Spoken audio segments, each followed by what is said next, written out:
Hai guys, apa kabar kalian semua? Semoga dalam keadaan baik dan bahagia ya. Kali ini Mimin mau review sebuah film horor yang berjudul Kalian Pantas Mati yang rilis pada tahun 2022. Film ini menceritakan tentang seorang pria yang memiliki kemampuan melihat hantu nih guys.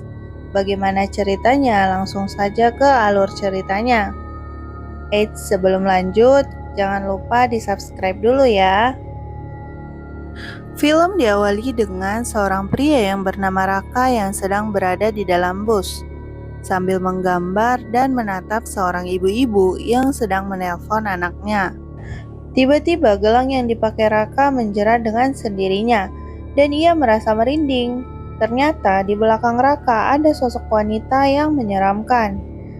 Tak lama kemudian, ada dua orang teman sekolah Raka yang mengambil buku gambarnya dan mengejaknya. Lalu ibu-ibu yang dilihat Raka tadi membelanya, sehingga kedua temannya itu pun pergi. Setelah kembali duduk, Raka melihat di hadapannya berdiri sosok wanita yang menyeramkan tadi. Dan ternyata sosok itu mengikuti Raka sampai ke kosannya. Hantu itu ingin meminta bantuan kepada Raka karena Raka memiliki kemampuan melihat hantu. Hantu tersebut ingin menunjukkan makamnya kepada keluarganya. Mungkin hantu tersebut korban pembunuhan ya guys. Kemudian scene berpindah kepada perkumpulan anak-anak muda yang sedang merayakan pesta ulang tahun di sebuah klub malam. Nah, di sini salah satu dari teman mereka yang bernama Vanessa pamit pulang duluan karena ada urusan. Namun, ketika sampai di parkiran, Vanessa mendapatkan teror dari sosok gadis bermasker. Karena kaget dan tiba-tiba muncul sebuah mobil, Vanessa pun ditabrak dan kemudian tewas. Sedangkan orang yang membuat pesta yang ada di dalam melihat hasil foto selfie yang ternyata sosok gadis bermasker itu ikutan selfie dong. Pengen ikutan eksis juga dia guys. Nah, keesokan harinya Raka yang baru bangun tidur mendapatkan ancaman dari temannya. Kemudian Raka pun memutuskan untuk kembali ke Bogor dan tinggal bersama pamannya.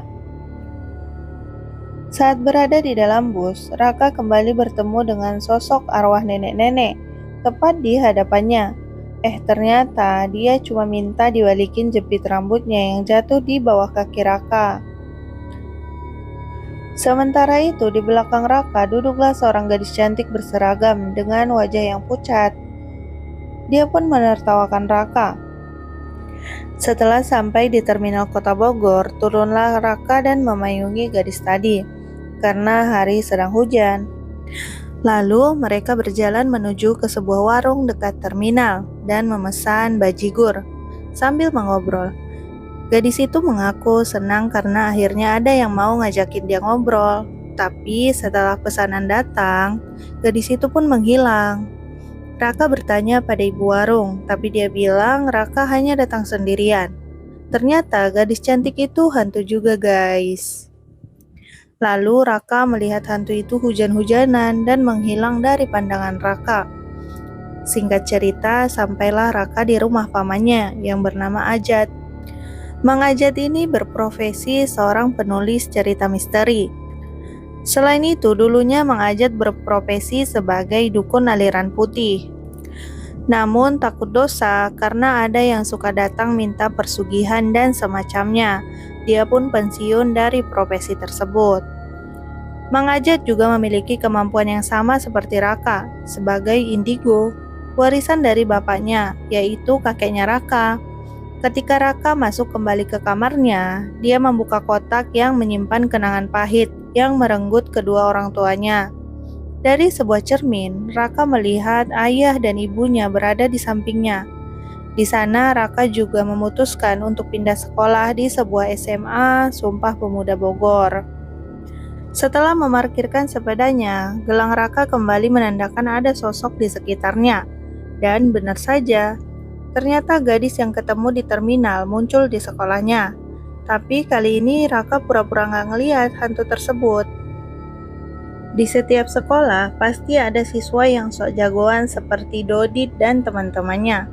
Mentang-mentang anak orang kaya, mereka datang terlambat dan mengancam penjaga sekolah seenaknya.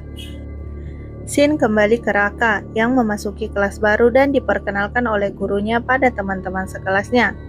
Ia lalu diminta untuk duduk di samping Sonya, tapi Sonya sempat menolak karena bangku itu dulunya bangku Vanessa yang telah tewas. Baru aja duduk, Raka sudah mendapatkan perlakuan yang tidak enak dari siswa sok jagoan yang bernama Dodit, yang duduk tepat di belakangnya. Tak lama setelah itu, Raka melihat sosok gadis bermasker di luar jendela. Sambil gemeteran, Raka menggambar sosok tersebut. Dia pun tersadar setelah Dodit menghantam karena dikira Raka memperhatikan pacarnya, yaitu Sonya. Sonya yang melihat sosok yang digambar Raka langsung ketakutan sampai menjadi perhatian guru dan teman-temannya. Saat istirahat, hantu cantik tadi terus mencari perhatian kepada Raka, tapi Raka tetap cuek dan pura-pura gak ngeliat hantu itu. Malam harinya, temannya Sonya yang bernama Lisbeth lagi mencari anjingnya yang bernama Bruno. Beberapa saat kemudian, ia mendengar suara anjing di luar rumahnya. Ia kemudian bergegas keluar mencari arah suara itu. Namun, ia tak menemukan anjing itu dan hanya menemukan kalung si Bruno. Saat mengambil kalung itu, tiba-tiba ada darah yang menetes. Saat Lisbeth melihat ke atas, ternyata ada sebuah kantong plastik di atas pohon. Kemudian, kantong itu pun pecah tepat di wajah Lisbeth, yang kemudian membuat Lisbeth berlumuran darah. Tiba-tiba, hantu bermasker muncul di hadapannya dan langsung membunuhnya. Heran juga ya, hantu bisa bunuh manusia. Keesokan harinya, Ibu Lisbeth bersama dengan polisi datang ke sekolah untuk mencari Lisbeth. Ternyata jasad si Lisbeth menghilang guys setelah kejadian malam itu. Sonya lalu mengaitkan hilang dua temannya dengan setan bermasker itu, namun Dodit gak percaya dengan Sonya. Saat itu Raka menghampiri mereka untuk menyampaikan pesan dari kepala sekolah untuk memanggil Sonya. Di sini Raka kembali dibully oleh Dodi dan gengnya. Dodi meminta supaya Raka nggak bawa-bawa hantu di sekolah ini. Dodi juga merobek lukisan hantu bermasker itu dan memasukkan ke mulut Raka. Wah, parah ya guys. Apa iya di zaman sekarang masih ada pembulian begini? Raka pun dibantu oleh hantu cantik untuk muntah dengan menekan lehernya. Raka tak sadar kalau yang membantunya itu si hantu cantik. Setelah itu, barulah Raka mau kembali ngomong dengan hantu tersebut. Raka meminta dia jujur apa yang dia inginkan, karena selama ini hantu yang datang kepadanya pasti ingin meminta bantuan. Tapi beda dengan hantu cantik ini. Dia hanya butuh teman ngobrol, karena dia kesepian jadi setan. Wah, setan bisa kesepian juga ya guys. Dia juga sengaja mengikuti Raka karena cuma Raka yang bisa ngelihat dia. Hantu ini tidak tahu siapa namanya, karena apa dia meninggal dan gak ingat apapun. Melihat Raka ngobrol sendiri, Sonya lalu bertanya, apa benar ia melihat hantu bermasker di kelas? Raka pun mengiyakan. Tiba-tiba Dodi datang dan langsung mengintimidasi Raka karena dikira cari perhatian kepada Sonya. Melihat Raka digangguin, si wanita cantik ini menyarankan dia harus melawan. Tapi Raka malah marah dan meminta hantu itu berhenti mengikutinya. Di malam harinya, giliran Nino yang digangguin. Saat dia lagi main game online, tiba-tiba dikagetkan dengan suara pintu kamar yang tertutup sendiri. Namun saat dicek ternyata nggak ada siapa-siapa. Dia pun kembali melanjutkan gamenya. Gak lama kemudian, lampu tiba-tiba mati. Nino lalu dikejutkan dengan munculnya setan bermasker. Hingga akhirnya nyawa dan jasadnya pun hilang. Keesokan harinya, saat waktu pulang sekolah, Raka malah mencari si hantu cantik. Padahal kemarin dia udah ngusir sampai marah-marah. Gelang Raka kembali menjerat saat ia berada tak jauh dari gudang sekolah. Raka pun mencoba memeriksa gudang tersebut. Namun tiba-tiba ada Pak Dudung keluar dari gudang itu dan meminta Raka pergi, karena gak sembarangan orang boleh masuk ke sana. Masih mencari hantu cantik, Raka pergi ke terminal tempat mereka pertama kali ketemu. Setelah memasuki beberapa bus, akhirnya ia menemukan si hantu cantik kembali. Raka bilang kalau dia butuh hantu cantik sebagai temannya. Mereka pun kembali berteman. Sementara Sonya dan teman-temannya mencari jejak Nino yang menghilang. Mereka mencoba membuka file rekaman webcam terakhir yang tersimpan di komputer, dan ternyata ada rekaman Nino saat itu. Mereka terkejut saat Nino menyebut setan masker. Scene berpindah kepada Raka. Mang Ajat terkejut ketika Raka membawa teman hantunya ke rumah. Sekarang Raka menghabiskan hari-harinya dengan si hantu cantik. Ketawa-ketawa, selfie berdua. Namun sayangnya hasil fotonya tetap Raka sendirian. Hal itu membuat si hantu cantik sedih. Dia juga mencoba mencari bayangannya di dalam air. Raka lalu berusaha menghiburnya dengan melukis wajahnya. Hantu itu pun dibuat senang karena dia bisa melihat wajahnya sendiri. Supaya lebih mudah memanggilnya, Raka memberi nama hantu cantik itu dengan sebutan Windy. Nah, kembali ke sekolah, saat ada pembagian nilai ulangan, Erlin mendapatkan nilai tertinggi di antara teman-temannya yang lain. Melihat hal itu, Sonya merasa iri dan membulinya. Raka berusaha menolong Erlin, namun dia malah ikutan dibuli sama Dodi dan Romi. Kemudian, Dodi meminta Raka untuk mencium sepatunya jika ingin Erlin dilepaskan. Setelah kejadian itu, Raka menyalahkan dirinya sendiri karena tak bisa melawan mereka. Melihat Raka yang seperti itu, Windy terus menyemangati Raka agar menjadi orang yang lebih berani lagi.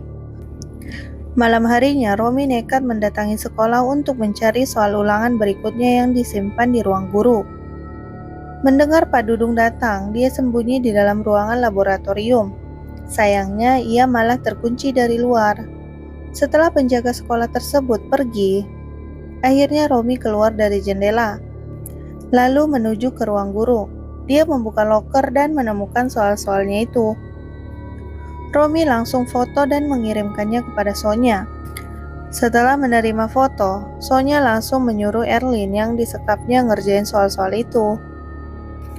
Sementara Romi yang masih di sekolah harus bernasib buruk. Saat ia sembunyi di toilet, karena Pak Dudung datang, Romi mendengar suara Nino yang minta tolong. Dia pun membuka pintu toilet satu persatu, yang akhirnya ia ketemu dengan hantu bermasker itu. Saat ia akan kabur, Romi malah terkunci dari luar. Romi mencoba menelpon Sonya, tapi malah mendengar jawaban seorang perempuan yang menyebutnya Dini. Siapa lagi Dini ya? Kemudian nyawa Roni pun habis di tangan hantu bermasker tersebut. Besok harinya saat ulangan dimulai, Dodit bilang sama Sonya kalau Romi belum pulang dari semalam. Tanpa memikirkan temannya yang hilang, Sonya, Dodit, dan Nara sempat-sempatnya menyontek jawaban yang sudah mereka siapkan. Sementara Raka yang sibuk ngerjain tugas, tiba-tiba gelangnya kembali menjerat dan pensilnya mencoret-coret kertas ulangannya dengan sendirinya. Ternyata hantu bermasker itulah yang mengendalikannya dan mencoba membunuh Raka dengan gunting, lalu menghilang begitu saja. Raka kemudian menanyakan sosok hantu bermasker itu kepada Windy, namun ia tak mengenalnya. Windy kesal karena ada sosok jahat yang mengganggu Raka. Windy kemudian menyobek gambar hantu bermasker tersebut dan menginjak-injaknya. Sementara Mang Ajat yang ada di rumah iseng-iseng browsing dan mencari informasi tentang siswi SMA Sumpah Pemuda yang tewas tertabrak, yang bernama Dini Tantrayani. Mang Ajat menanyakan nama itu kepada Raka, yang kemudian pagi harinya Raka tanyain kepada Erlin. Ternyata hal itu benar, Dini adalah seorang siswi berprestasi di dunia tari dan pernah masuk ke dalam majalah sekolah, dan itu ada di perpustakaan. Mendengar itu, Raka langsung menuju ke perpustakaan dan mencari majalah tersebut. Dia pun menemukan wajah Dini pada salah satu majalah gadis cantik berkostum penari. Ternyata gadis itu sangat mirip dengan Windy.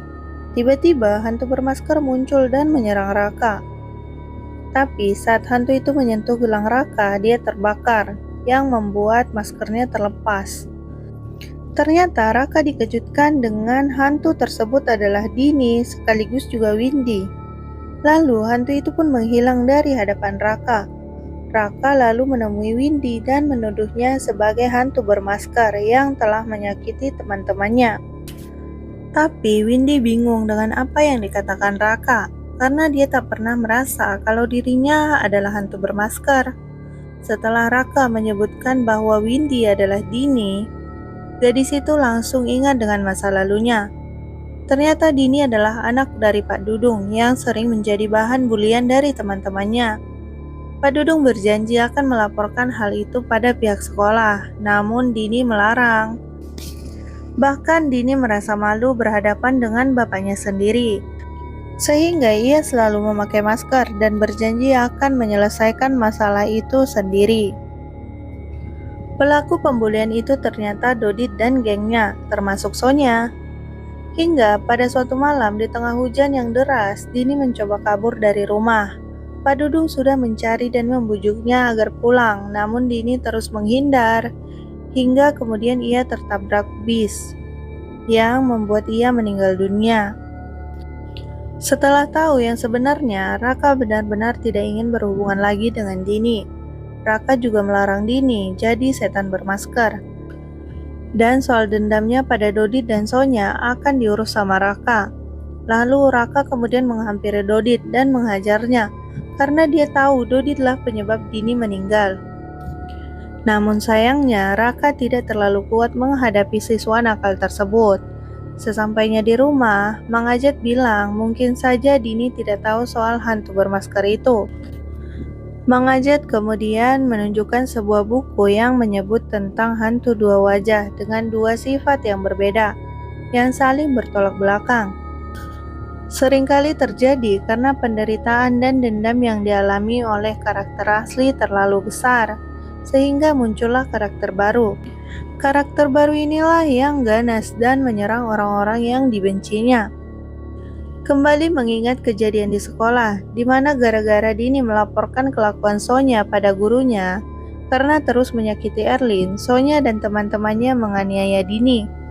Dini berusaha melawan, namun sayangnya dia dikepung oleh teman-temannya Sonya.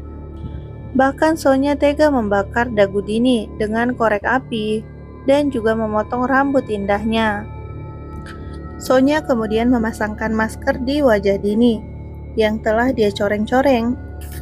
Scene kemudian berpindah kepada Dodit yang berada di rumah, diteror oleh seseorang yang ternyata adalah Pak Dudung yang ingin membalaskan dendam putrinya. Tapi setelah Pak Dudung tahu Dodit melihat wajahnya, Pak Dudung langsung melarikan diri. Dodit langsung menelpon Sonya dan menceritakan kejadian yang baru dialaminya. Sementara Raka dan Mang Ajat yang masih membahas setan dua wajah, Mang Ajat bilang kalau roh Dini lama-lama bisa dikuasai oleh roh jahat untuk membalaskan dendamnya. Mang Ajat lalu bilang, katanya suatu malam Pak Dudung datang kepadanya dan bercerita bahwa dia ingin belajar ilmu hitam untuk mengembalikan roh anaknya. Namun tidak ingin bermaksud jahat dan bisa jadi ada roh jahat yang ikut sehingga roh Dini lupa siapa dirinya. Raka kemudian akan pergi ke sekolah, tiba-tiba sebuah kotak yang ada di meja kamarnya jatuh dan sebuah buku membuka halaman-halamannya yang terhenti pada sebuah gambar anak perempuan kecil. Di saat yang sama, kepala sekolah yang lembur juga diteror oleh hantu bermasker yang akhirnya tewas pada malam itu juga. Sementara Dodit dan Sonya nekat masuk ke gudang sekolah untuk mencari Pak Dudung, lalu membuka pintu gudang. Mereka pun masuk, kemudian pintu tiba-tiba terkunci. Sonya yang panik dan tidak bisa berbuat apa-apa, kemudian menemukan mayat para sahabatnya yang berada di dalam gudang itu. Setelah menghabisi Dodit dan Sonya, hantu bermasker yang merasuki Pak Dudung, gak lama kemudian Raka pun sampai di sekolah dan melihat jasad teman-temannya yang tergeletak di sana. Pandangannya kemudian tertuju pada sebuah lemari yang dibuka, ternyata ada jasad Dini bermasker berada di dalam sana dengan memegang foto teman sekelasnya serta dikelilingi lembaran mantra. Raka lalu melepas masker yang dipakai mayat Dini. Sementara Mang Ajat yang ingin membantu keponakannya memantrai sebuah keris warisan ayahnya. Entah kenapa malam-malam teman sekelas Dini pada dimintai datang ke ruangan olahraga. Raka yang tahu maksud dari semua ini meminta mereka untuk segera keluar dari ruangan itu. Namun belum sempat keluar, semua pintu sudah terkunci dengan sendirinya, yang membuat mereka semua terjebak. Hanya satu siswi saja yang berhasil lolos, yaitu Nara, gengnya Sonya juga. Tapi walaupun dia berhasil lolos dari ruangan itu, ia malah menyerahkan nyawanya ke Pak Dudung saat di luar. Lampu gedung telah dimatikan semua. Siswa pada menjerit saat bola-bola berlemparan disertai dengan siraman minyak bensin. Setelah lampu menyala, ternyata Pak Dudunglah yang menyiram minyak itu dan ingin membakar mereka semua. Sepertinya Pak Dudung sudah dikuasai hantu bermasker ya guys. Seketika Pak Dudung berubah menjadi hantu bermasker yang memegang korek api dan kemudian melemparkan ke arah mereka. Beruntungnya korek itu berhasil ditangkap oleh Raka dan hantu itu langsung berusaha menyerang. Namun, hantu tersebut terpental setelah menyentuh gelang yang dipakai Raka. Dini lalu terdiam saat Raka menunjukkan gambar masa kecilnya. Di buku catatan itu, di mana gambar itu merupakan hasil lukisan dari Raka saat mereka masih sekolah SD dulu. Namun, karena lukisannya belum selesai, Raka membawa buku itu hingga sekarang. Raka lalu melepaskan masker yang menempel di wajah Dini dan memintanya agar jangan sampai membiarkan roh jahat menguasai dirinya. Teman-teman sekelas Dini meminta maaf pada Dini, yang kemudian Dini membiarkan mereka pergi. Setelah itu, Raka memakaikan gelang di tangan Dini yang bisa melindunginya dari roh jahat. Namun saat Dini tergeletak, hantu bermasker muncul lagi dan menusuk punggung Raka. Untungnya Mang Ajat segera datang dan melemparkan keris pada Raka, sehingga roh jahat itu berhasil dikalahkan. Setelah semua selesai, Raka lalu meminta Dini agar kembali ke alamnya dan bahagia di sana. Dini pun berpamitan pada ayahnya dan kemudian pergi selama-lamanya. Pagi harinya, Mang Ajat dan Raka pergi berziarah ke makam Dini. Film pun selesai. Nah, sebagai pelajaran buat kita ya guys, stop membuli. Karena itu bisa merusak kesehatan mental si korban dan dampaknya sangatlah besar. Tetaplah menjadi pribadi yang baik ya. Sekian dari saya, sampai jumpa di konten berikutnya. Bye-bye.